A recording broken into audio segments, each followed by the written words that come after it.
नमस्कार, आप देख रहे हैं प्राइम न्यूज। मैं हूं आपके साथ सृष्टि मैठानी। चलिए खबरों के सिलसिले को शुरू करें, जहां पर पहली खबर देहरादून से, जहां उत्तराखंड के सभी बीजेपी कार्यकर्ता प्रधानमंत्री नरेंद्र मोदी की रैली की तैयारियों में जुटे हुए हैं। बता दें कि 2 अप्रैल को रुद्रपुर में होने वाली रैली में प्रधानमंत्री नरेंद्र मोदी शिरकत करेंगे और भाजपा के प्रचार अभियान की शुरुआत करेंगे। तो वहीं पार्टी ने रैली के संयोजक की नियुक्ति के साथ ही सभी व्यवस्थाओं के लिए अलग अलग नेताओं को जिम्मेदारी दे दी है।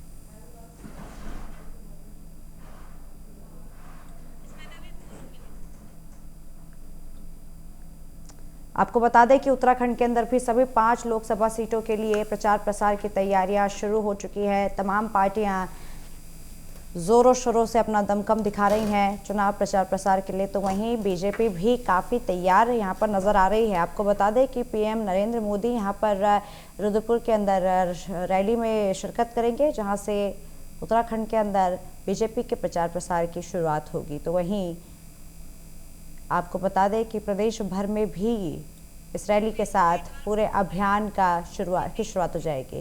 और ऐसी खबर पर ज़्यादा जानकारी के लिए हमारे साथ जितेंद्र पटवाल फोन लाइन पर जुड़ चुके हैं। जितेंद्र, क्या कुछ अपडेट सब पूरी खबर पर सामने आ रही है, क्योंकि पीएम मोदी की रैली तो 2 तारीख को यहाँ पर मुकर्रर कर दी गई है, और क्या तैयारियां यहाँ पर देखने को मिल रही हैं? देखिए, कल प्रधानमंत्री की रैली उत्तराखंड में होनी है और नैनीताल लोकसभा सीट पर रुद्रपुर शहर है, वहां पर प्रधानमंत्री की रैली होनी है। भारतीय जनता पार्टी ने पूरी तैयारियां इस रैली को लेकर कर दी हैं और सारी जो व्यवस्थाएं हैं वो वहां पर जुटा दी गई हैं। भाजपा का लक्ष्य है कि पूरे कुमाऊं क्षेत्र से वहां पर लोग आए और प्रधानमंत्री नरेंद्र मोदी को सुने। तो संभवतः वहां पर काफी ऐतिहासिक भीड़ जुटाने में भी भारतीय जनता पार्टी कामयाब होगी। सभी कार्यकर्ताओं की ड्यूटी फिक्स कर दी गई है। तमाम संगठन के बड़े नेता से लेके कार्यकर्ताओं को अलग अलग जिम्मेदारी दी गई है और प्रधानमंत्री का उत्तराखंड का इस वर्ष का इस चुनावी समय का ये पहला दौरा है और पहली सभा उनकी यहाँ होनी है। तो उसको लेकर खासा उत्साह भारतीय जनता पार्टी में भी दिख रहा है और वहाँ जो स्थानीय लोग हैं उनमें भी देखने को मिल रहा है, क्योंकि प्रधानमंत्री की ये पहली रैली उत्तराखंड की है और इसमें तमाम सारी जिज्ञासाएं लोगों की भी होंगी कि प्रधानमंत्री उत्तराखंड आए तो कुछ नई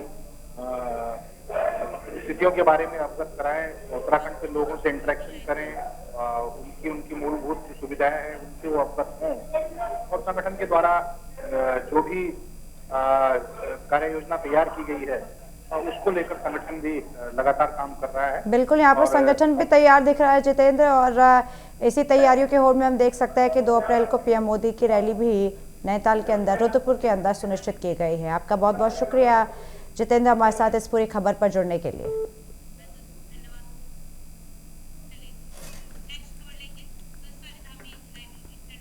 पूर्व सीएम डॉक्टर रमेश पोखरियाल निशंक का मसूरी पहुंचे हैं। वहीं पर उन्होंने पद्मश्री विभूषण रस्किन बॉन्ड के घर जाकर उनसे मुलाकात की। वहीं इस मौके पर उन्होंने साहित्य से जुड़े कई बिंदुओं पर उनसे लंबी चर्चा की है। वहीं उन्होंने हिमालय में लेखक गांव के निर्माण और रस्किन बॉन्ड के सहयोग की अपील करी, जिस पर उन्होंने अपनी सहमति प्रदान करी। इस दौरान पूर्व मुख्यमंत्री डॉक्टर रमेश पोखरियाल निशंक ने कहा कि भविष्य में हिमालय में लेखक गांव की परिकल्पना की जा रही है। पूर्व प्रधानमंत्री अटल बिहारी वाजपेयी लेखकों के प्रति सम्मानित भाव से देखते थे और जाने के सपने को लेकर सरकार को यहाँ पर जाना जा रहा है, जहाँ पर डॉक्टर रमेश पोखरियाल का मसूरी दौरा साहित्य से जुड़े कई मुद्दों पर चर्चा से भरा हुआ रहा।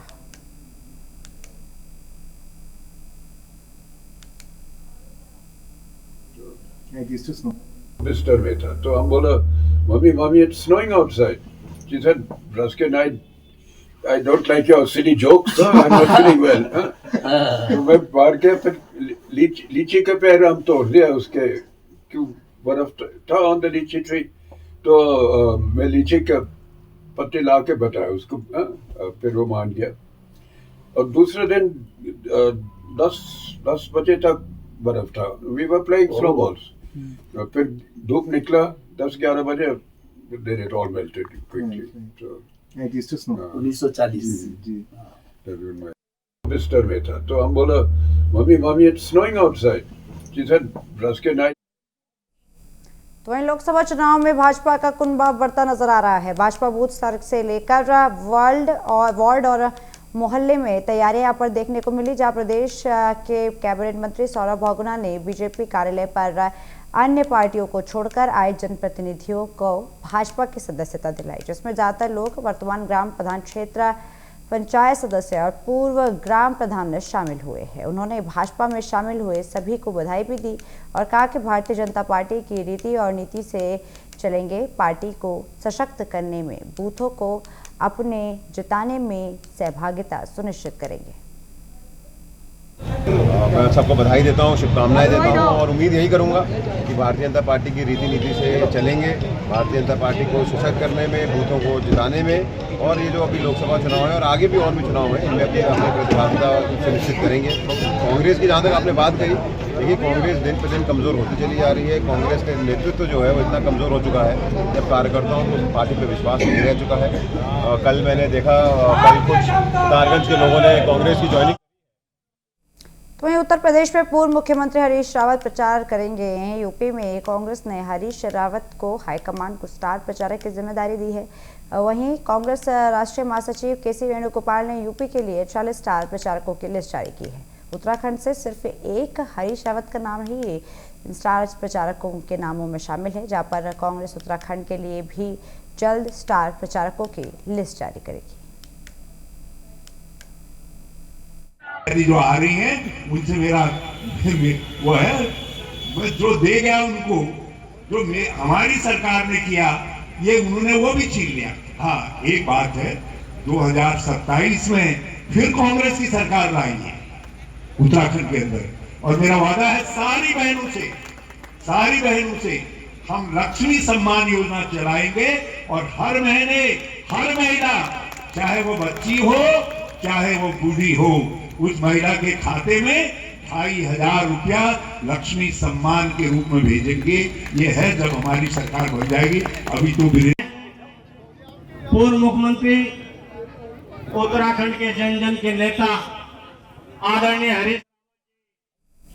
तो वहीं पौड़ी का बस अड्डा अब नशेड़ियों का अड्डा बन गया है। बता दें कि इस बस अड्डे के वेटिंग रूम में शराब की बोतलों का अंबार लग गया, जहां अंधेरा होने के बाद वेटिंग रूम में जमकर शराब उड़ेली जाती है। सारे लोगों का कहना है कि मामले की सूचना नगर पालिका को भी दी गई, उसके बाद भी शराबियों पर रोक नहीं लगी है। वहीं अब स्थानीय लोग प्रशासन से नशेड़ियों के खिलाफ कार्रवाई करने की मांग कर रहे हैं।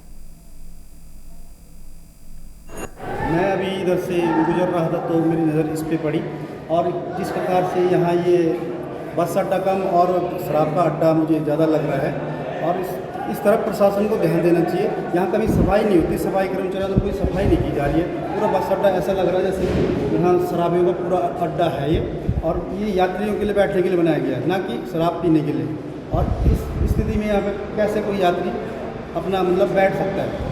आज जो यात्री है वो छत में धूप में खड़ा रहने को मजबूर हो।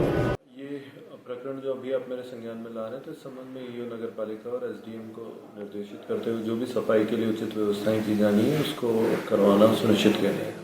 मैं एसडीएम अपने स्तर से थाने के माध्यम से उस तरीके से जांच भी करवा लेंगे कि अगर सार्वजनिक स्थल पर इस तरीके से शराब पीते हुए लोग पाए जाएंगे तो जो नियमानुसार कार्रवाई की जानी की जाएगी।